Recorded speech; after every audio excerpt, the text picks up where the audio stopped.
माँ शारदे को नमन। साहित्य कलम के सभी साधकों को, सभी दर्शकों को डॉक्टर नीतू धारीच व्यास का नमस्कार।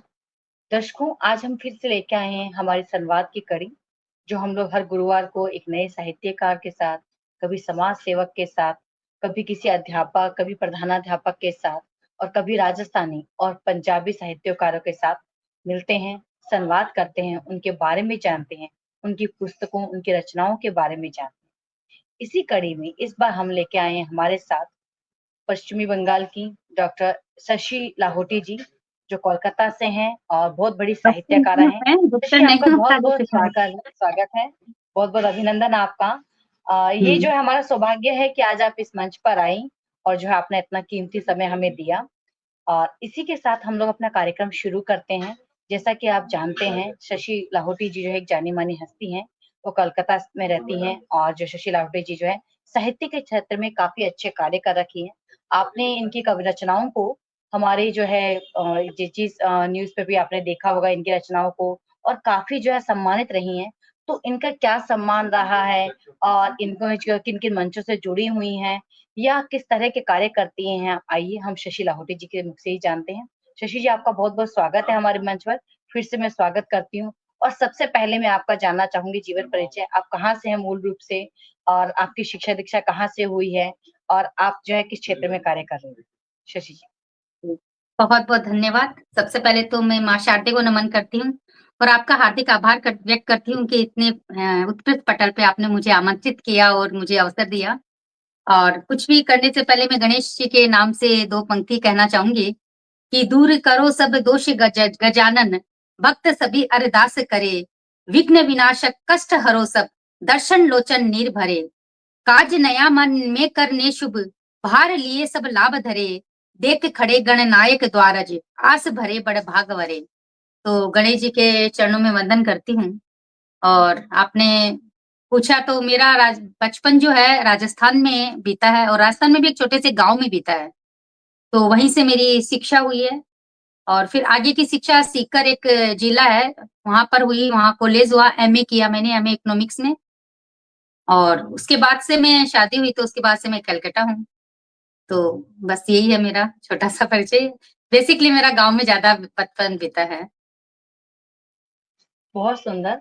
ग्रामीण जीवन जीने के बाद भी कोलकाता की लाइफ आप जी रही हैं, तो यानी ग्रामीण और शहरी दोनों लाइफ का जो है अच्छा सामंजस्य, अच्छा तालमेल जो है आपने बिठाया है और बहुत कुछ जो है आपने किया है। तो ये तो अक्सर वो होता ही है कि हम गाँव का नाम भी जो आप रोशन कर रही हैं, कलकत्ता का नाम तो आप रोशन कर ही रही हैं। बहुत ही सुंदर, बहुत अच्छा लगा आपके बारे में जान करके।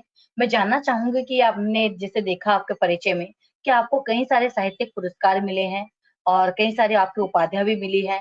और जो है कई यूनिक तौर पे आपकी रचनाएँ भी आई हैं और एक और चीज़ मैंने देखी कि आप सुधा मूर्ति जी से भी मिल चुके हैं, तो उसके बारे में थोड़ा-सा जी। आप हमें बताइए आदरणीय? जी। जी, मैं आप बताऊंगी तो पिछले साल ही 23 तारीख को ही मैं सुधा मूर्ति जी से मिली थी। आज ही मेरी फेसबुक मेमोरी में आई है। तो यहाँ पे कलकत्ता में लिटरेचर फेस्टिवल होता है। तो उस फेस्टिवल में गई थी और ऐसा हुआ कि मैं गई और देखा कि वो मेरे पास में ही वो बैठे हुए हैं और मैं किताब भी लेकर गई थी और उनके लिए पंक्तियां भी लिखी थी। तो उनके सामने उन्हीं की लिए लिखी गई पंक्तियों को सुनाने का अवसर मिला। उनको पुस्तक दिया, उनको फोटो फ्रेम फिर बना के उनको दिया मैंने। मतलब बहुत कुछ हुआ और मेरे जीवन का बहुत ही अविस्मरणीय पल रहा जब मुझे लगा कि जिनको मैं इतना आदर्श मानती हूँ, जिनको मैं अक्सर पढ़ती हूँ, सुनती हूँ, उनके जीवन को देखती हूँ, तो उनसे मिलने का अवसर 1 साल पहले ही मुझे मिला। और और तो आपने क्या जी बिज़नेस के लिए पूछा, तो जी बिज़नेस के लिए मैं भी शेयर मार्केट पे ऐसे कविताएँ लिखी और ऐसा हुआ कि जैसे मैंने भेजा, उनको पसंद आ गया, तो उन्होंने अपने चैनल पे दिखाया और एक बार नहीं 3-4 बार उन्होंने दिखाया।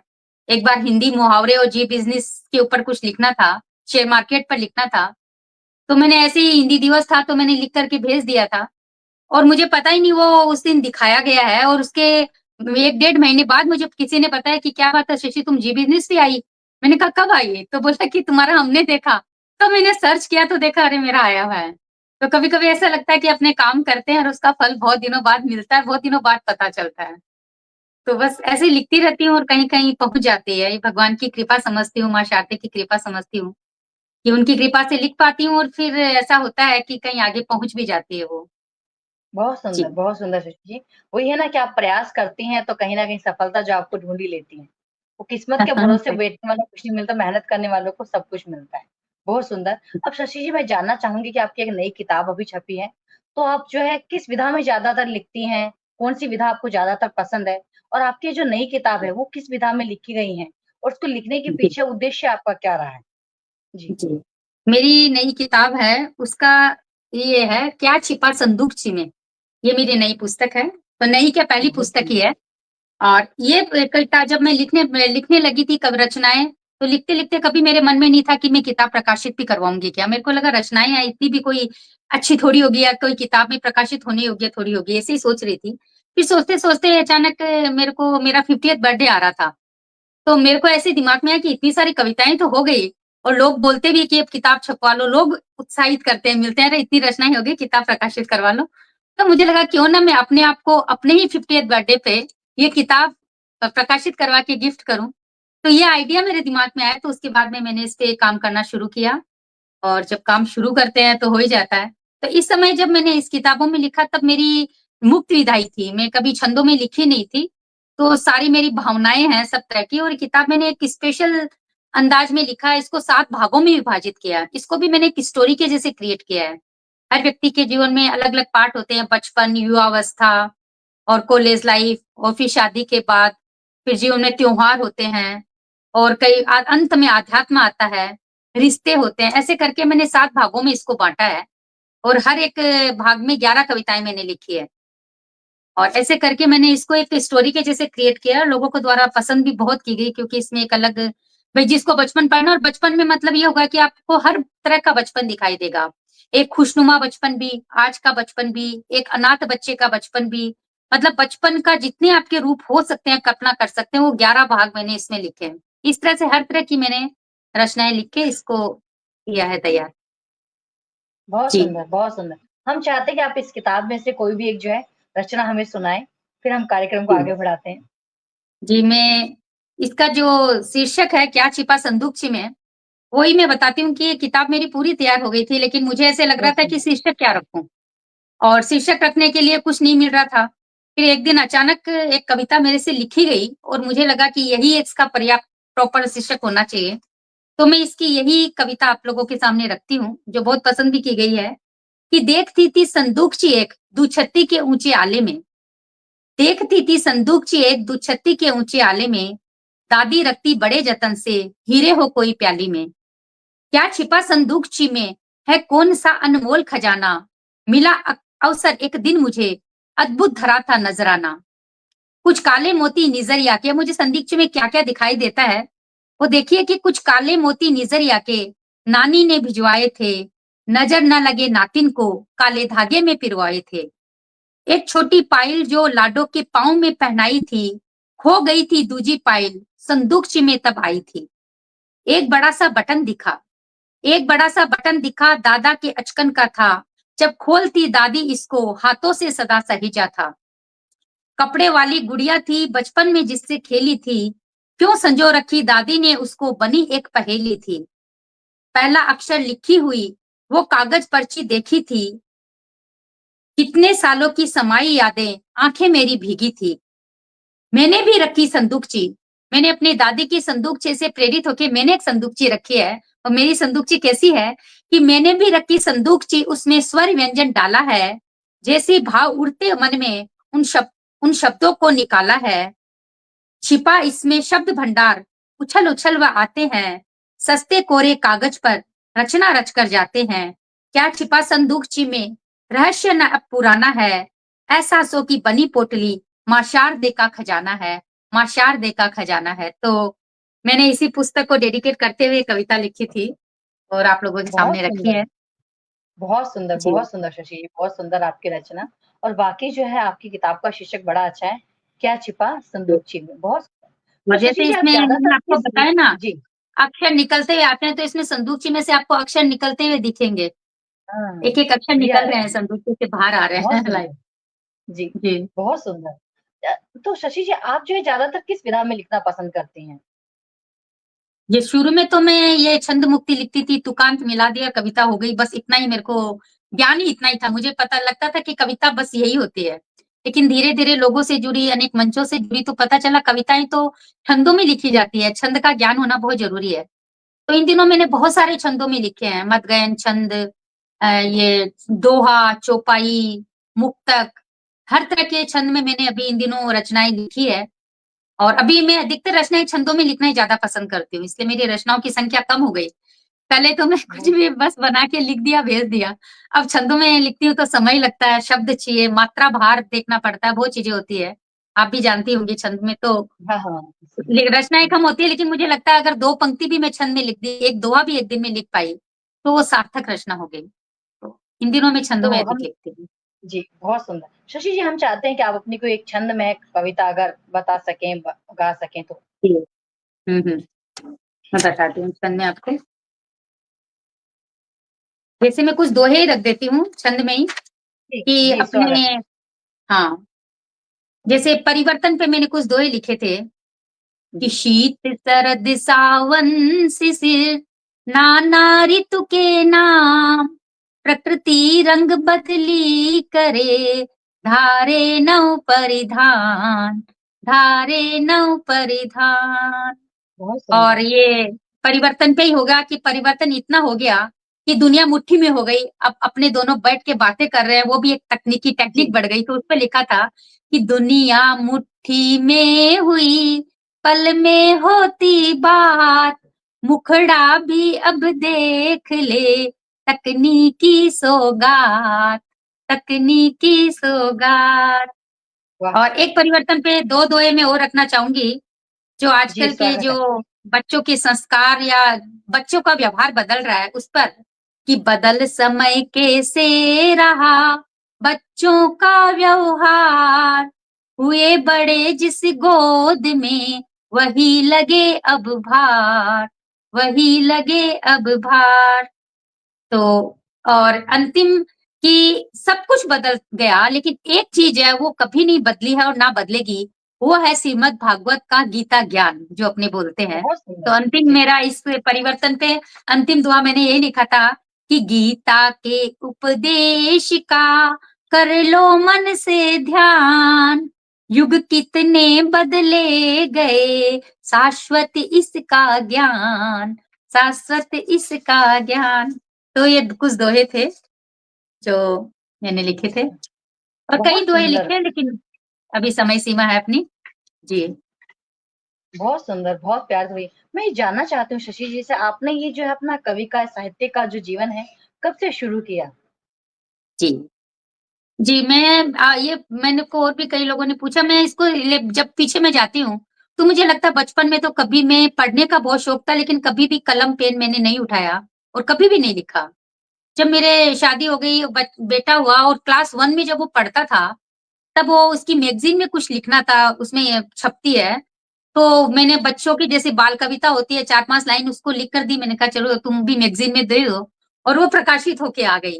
तो मुझे लगता है मेरे जीवन की पहली कविता वही थी और उसके बाद में मैंने बहुत पूरा सुंदर। साल भर कुछ नहीं लिखा, क्लास 2 में आया, अगेन वो बोला मम्मी मैगज़ीन के लिए चाहिए, अगेन मैंने क्लास 2 के बच्चे के हिसाब से लिखा, कि वो कैसा सोचता है। फिर प्रकाशित हुई, ऐसे करके ये समझ लो मैंने 12 साल 12 कविताएँ हुई। क्लास 12 तक एक-एक कविता लिखती गई।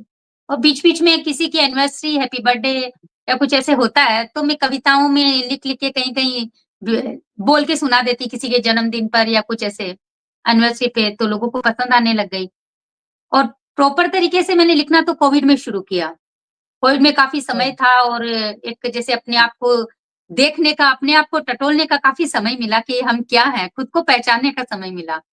तो उस समय से मैंने जब कलम पकड़ी तो मैंने काफ़ी कविताएँ लिखी और उस समय सोशल मीडिया से भी जुड़ी, उससे पहले मैं इतना जानती नहीं थी सोशल मीडिया, फ़ेसबुक क्या होता है। फिर धीरे-धीरे उनसे जुड़ी, वहाँ पर कई मंचों से जुड़ी, कई प्रतियोगिताएँ होती थी, कुछ भी शब्द मिला लिखो। तो मैं ऐसे छंद मुक्त कविताएँ तुकबंदी कर के लिखती गई, कई बार विजयी हुई। तो लगा कि हाँ, लिख सकते हैं और लिखते-लिखते जैसे होता है ना अपने लिखते भी हैं, फिर लोगों का पढ़ते भी हैं, तो और अपने अंदर में सुधार आता है, नए शब्दों का भंडार आता है। जी, तो इस तरह से सुधार होता गया और अभी इन दिनों तो मैं समझ लो मेरा सारा समय ही लिखने और पढ़ने में ही जाता है। मतलब खाना भी बहुत बनाती हूँ सुंदर, तो मेरा दिमाग तो कविताओं में ही रहता है, या मैं बहुत यूट्यूब लगा सुंदर, के सुनती रहती हूँ, किसी के लाइव चलते बहुत हैं, सुंदर। तो मैंने कहा वो समय भी क्यों बर्बाद करें, तो मैं लाइव जिनकी होती रहती है प्रस्तुति से आपका भी सुनती हूँ, तो हुँ। किचन में खाना भी बन रहा है, तेज आवाज में सुन रही हूँ, कुछ तो कान में जाएगा, अच्छा होगा, जी, जी, जी, जी, तो जी। बहुत बस सुंदर, बहुत यही है। सुंदर। यानी आप हमारा कार्यक्रम देखती हैं और लगातार देख हाँ, रही हैं, बहुत हाँ, अच्छा ज़रूर, लगा ज़रूर आपसे मैं सुनकर। देखती हूँ, बस वो बहुत अपने खूब। काम करते हैं तब तो लिखने का रहता है। लेकिन जी, अगर जी, किचन में काम कर रहे हैं या और कुछ काम कर रहे हैं, तो आप सुन सकते हैं। तो मैं उस समय को व्यर्थ जी। नहीं गँवाती हूँ।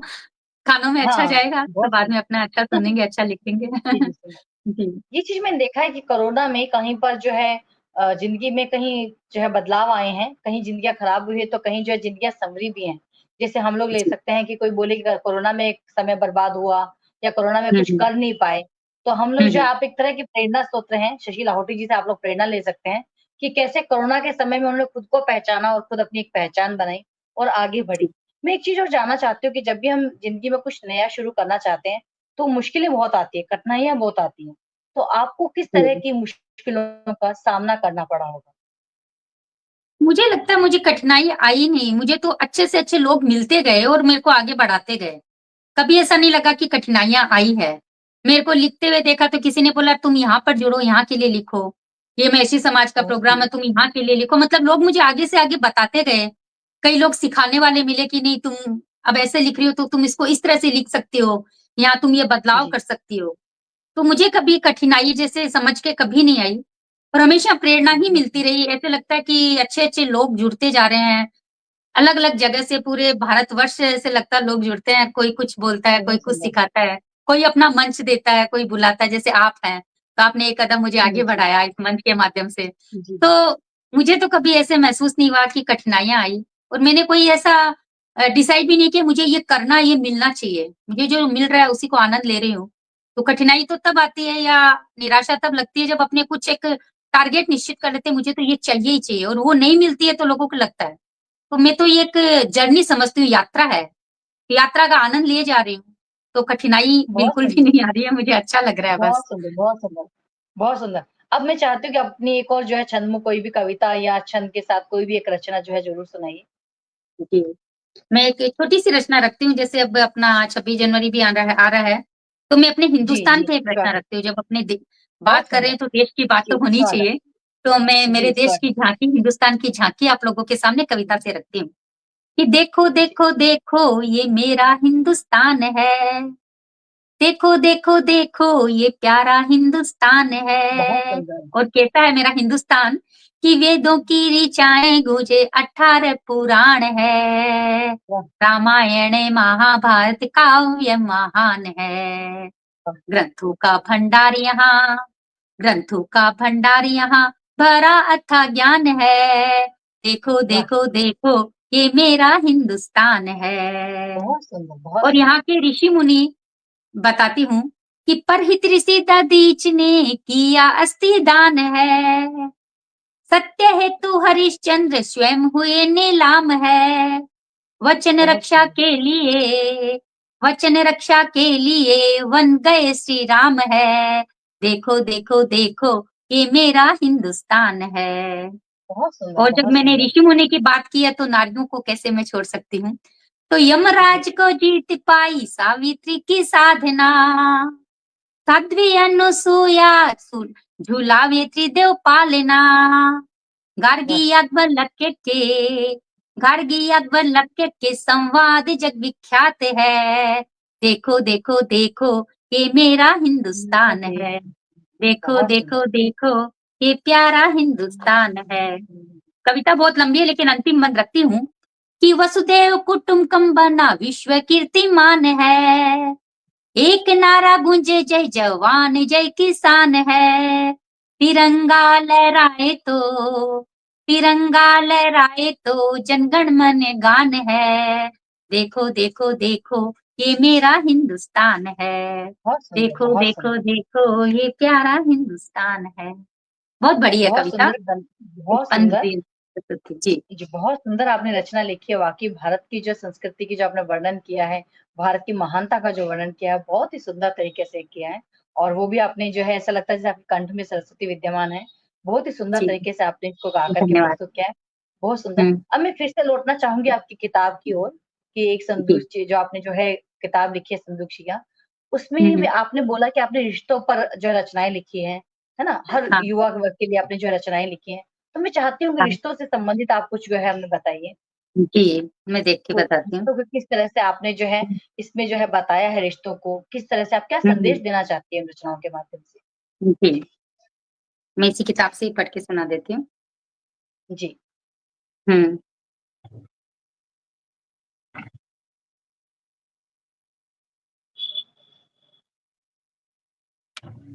रिश्ते। तो मैंने सबसे पहले पहली कविता यही थी कि जब मैं माँ बनी तो माँ-पुत्री का रिश्ता जो होता है, वो रिश्ते के ऊपर मैंने कविता लिखी थी, तो वही रख देती हूँ आपके सामने कि बेटी के लिए लिखा मैंने कि जब पहली जी, बार तुम्हें लिया गोद में, वो कोमल स्पर्श आज भी याद है। छोटे-छोटे हाथों से मेरी उँगली थामी, वह स्पर्श मुझे आज भी याद है। बहुत मुझे सुंदर। देख तुम्हारे चेहरे पर मुस्कान आती मुझे देख तुम्हारे चेहरे पर मुस्कान आती, मेरे गोद में आने को नन्हे-नन्हे हाथों को बढ़ाती। तुम्हारी पायल की छम-छम जब गूंजती घर में, जैसे मधुर संगीत छा गया हो जीवन में। तुम्हारी तुतलाती आवाज, मासूम से सवाल, एक का जवाब दूं तो झट से दूसरा तैयार। कितनी चंचल, कितनी चुलबुली, चहकती चिड़िया सी तुम। साये की तरह चिपकी रहती मेरी नन्ही गुड़िया थी तुम। बहुत जब सुंदर, बहुत सुंदर। विद्यालय जब विद्यालय जाना किया तुमने शुरू, जीवन में पहली बार तुम मुझसे हुई थी दूर, उस दिन तुम भी बेचैन मुझको भी चैन नहीं मैंने पूरी यात्रा लिखी है, छोटी से बड़ी हो गई, वाह! कि उस दिन तुम भी बहुत सुंदर। बेचैन मुझको भी चैन नहीं, वह कुछ घंटे सदियों से लग रहे थे कहीं, उड़ता गया समय मानो पंख लगाकर, हो गई बड़ी तुम भी ऊंचे सपने सजाकर, चली गई तुम दूर अपने सपनों को करने साकार, अब तो बस लगता है सदा तेरे आने का इंतजार, जहां भी तुम रहो खुश रहो और आबाद, हमारा आशीष सदा रहेगा तुम्हारे साथ। इस तरह से मैंने हर बहुत रिश्ते को समाया इसमें, पिता पुत्री का रिश्ता, माँ का रिश्ता, सास बहू का रिश्ता, दोस्ती का रिश्ता, जितने रिश्ते अपने जीवन में होते हैं ना, वो सारे रिश्तों को एक साथ एक खंड में मैंने बनाकर इसको प्रस्तुत किया है। जी। तो आपने रिश्तों के बदलाव की भी कोई कविता लिखी है कि आजकल जो रिश्ते बदल गए हैं, जो रिश्तों में जो बदलाव या परिवर्तन देखा जा रहा है? रिश्तों के बदलाव में इस पुस्तक में तो नहीं है मेरी कविताएँ। जी, जैसे एक रिश्तों के बदलाव में मैंने एक इस पुस्तक से भी ले सकती हूँ, कि जैसे होता ना, एक रिश्ता होता है कि जब पत्नी गुज़र जाती है तब पति को एहसास होता है कि मैंने कुछ गलत किया था, तो मन की वेदना। जी, जी। तो मैंने वो जी, जी। कविता लिखी थी, वो वो पति-पत्नी के रिश्ते वाले पति-पत्नी विवाह वाले मैंने लिखी थी, क्योंकि उसमें भी रिश्ता ही है, पति-पत्नी का संबंध भी एक रिश्ता ही है। जी, जी। तो वेदना किससे कहे वह अपने मन की, पाया पाया उसी से जिसे दूरी माना जीवन की।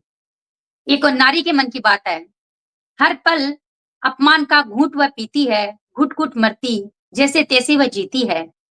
अश्रुपूरित नयन उसके दरिया कोई गहरी है, सूख गए अब तो वह भी बीच भंवर में ठहरी है। भूल गई अपनी पहचान, उसकी उसको भी कोई आस है, बस जिए जा रही यूँ ही, जैसे कोई बेजान है। भूल गई अपनी पहचान, उसकी भी कोई आन है, बस जिए जा रही यूं ही जैसे कोई बेजान है। आहुति दे दी स्वयं की, जीवन प्रश्न समान है, कुछ भी कर ले कहलाए अवगुणों की खान है। सुलग रही वेदना ज्वाला में जल रही सरेआम है, अहम को ऊंचा रखना क्या पुरुषों का बड़ा काम है। समाज का ये कैसा स्तंभ बना यह आधार है, पुरुष के पीछे रहती नारी ही सभ्य समाज का सार है। हम लोग के समाज में ये माना जाता है पीछे रहे तो जी, ठीक है। जी। तो पुरुष के पीछे रहती नारी ही सभ्य समाज का सार है। अंत करो इस पीड़ा का, कहीं तो कोई पार है, या यूं ही यह चलता रहेगा जब तक ये संसार है, जब तक ये संसार है। तो बहुत सुंदर, बहुत सुंदर। परिवर्तन तो नहीं समझेंगे, लेकिन एक मन की पीड़ा है, मन के भाव है जो मैंने लिखे थे इसमें।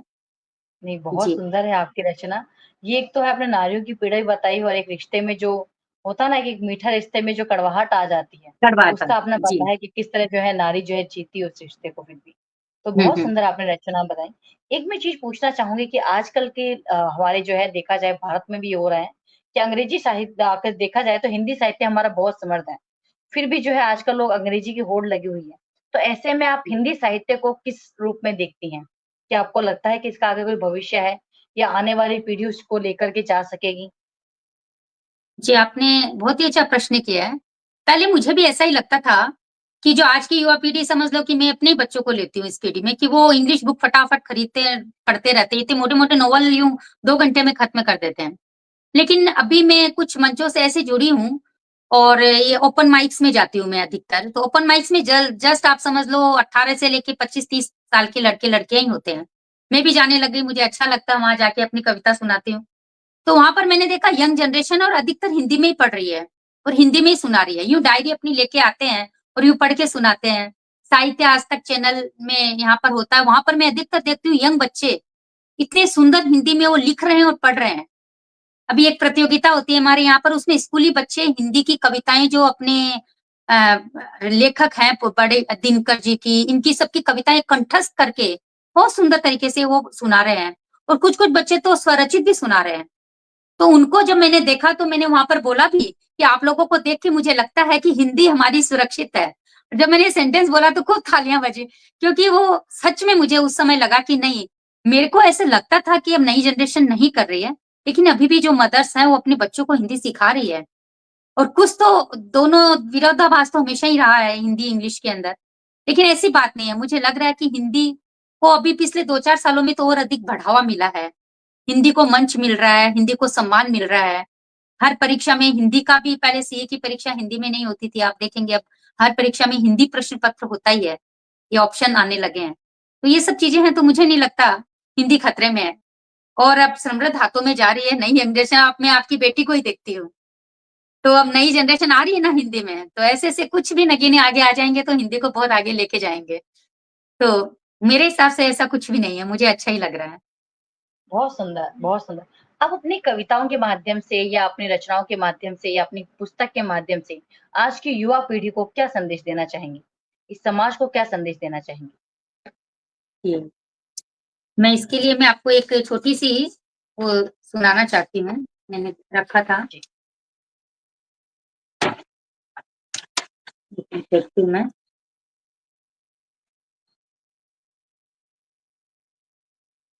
जी।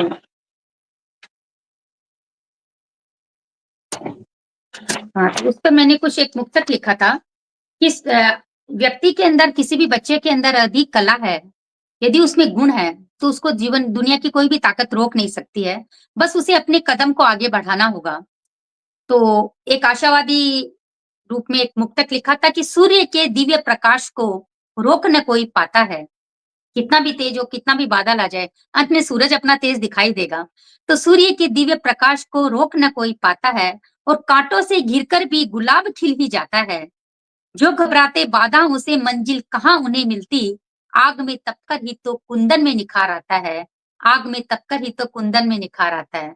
तो जितनी आप मैं आज की यंग जनरेशन को बोलती हूँ कि जितनी आपको बाधाएँ आ रही है ना, उतने ही ज़्यादा आप तप कर और सुंदर बनकर निखर के सामने आओगे। बस आपको उन बाधाओं से घबराना नहीं है और आगे बढ़ना है। और एक और छोटी-सी पंक्ति इसमें रखना चाहूँगी कि होता नहीं कुछ भी कठिन, बस हौसले की धार रख। होता नहीं कुछ भी कठिन बस हौसले की धार रख, जो क्रोध की ज्वाला उठे तो धीर मन में धार रख, बस ठान लो एक बार तो पीछे कदम करना नहीं, जब ठान लो एक बार तो पीछे कदम करना नहीं, रखना नजर आकाश में पर पग जमी पर धार रख, पर पग जमी पर धार रख। तो ये जरूर कहूंगी कि अपनी जड़ों से जुड़े रहें, अपनी जड़ों से जुड़ते हुए अगर वो बहुत आगे सुंदर। बढ़ते हैं तो सबसे अच्छा है अपने संस्कार, अपनी संस्कृति को नहीं भूलें, अपने परिवार, अपने समाज को नहीं भूलें और उसके साथ अपने कर्म करते रहे, अपनी मेहनत करते रहे और सतत प्रयास करते रहे। जैसे खुद में विश्वास और सतत प्रयास ये मैं अपना एक खुद का लिए भी मैं कहती हूँ हमेशा कि सबसे पहला चीज़ है खुद में विश्वास रखो और दूसरा कंटिन्यू प्रयास करो। हो सकता है एक बार असफल होंगे, लेकिन उससे कुछ सीखने को मिलेगा और फिर आगे बढ़ोगे। तो यही कहना चाहूँगी मैं। बहुत सुंदर। जी, बहुत सुंदर संदेश आपने दिया है और वाक़ई जो है आपकी किताब भी जो है बहुत अच्छी लगी हम लोगों को और मुझे जो है पूरा विश्वास है कि दर्शक जो है हमारे उस किताब को खरीदेंगे और पढ़ेंगे। रुचिपूर्ण किताब जी, है और वाक़ई आपसे जानकर, आप जिस शख्सियत से मिल कर के बहुत अच्छा लग रहा है। बहुत ही सुलझी हुई हस्ती हैं आप, बहुत ही सुलझे हुए जी, आपके विचार हैं और बहुत ही प्रेरणादायी और बहुत ही संदेशप्रद आप जो है विचार प्रस्तुत किए हैं आपने और वाक़ई जो हिंदी के भविष्य को लेकर के जो चिंता एक बनी हुई है विचारकों के मध्य, आपने उस चिंता को जो है दूर कर दिया है और बहुत सुंदर संदेश आपने जो है आगे वाली पीढ़ी को दिया है। जो आजकल मैं कहीं देख रही हूँ कि पीढ़ी में आने वाली पीढ़ी में जो है कहीं निराशा नज़र आती है, कहीं उदासी नज़र आती है। कहीं परीक्षाओं में फेल होने का वो गम रहता है, तो कहीं हुँ, किसी से पिछड़ जाने का वो डर रहता है। वो नहीं है कि ज़िंदगी को और जिया जा सकता, आगे बढ़ा जा सकता है। तो ऐसे में आपकी ये पंक्तियाँ, आपकी ये रचनाएँ, कविताएँ और आपका ये संदेश वाक़ई बहुत काम करेगा। शशि जी बहुत-बहुत जी, धन्यवाद आपका जो आपने जो अपना इतना कीमती समय दिया, हमारे मंच पे आई और अपने जो है किताब के बारे में हमें बताया और आप अपने बारे में हमें बताया। बहुत ही अच्छा लगा आपसे मिल कर के। हम चाहते हैं इसी तरह आप हमारे मंच से जुड़ी रहें और इसी तरह जो है आप अपनी प्रस्तुतियाँ जो है यहाँ पर देती रहें। जी, बहुत-बहुत बहुत-बहुत धन्यवाद। धन्यवाद। आपको भी मैं बहुत सादर आभार व्यक्त करती हूँ कि आपने मुझे आमंत्रित किया और इसी तरह हम जुड़ते रहेंगे, मिलते रहेंगे। शुभ संध्या। जी।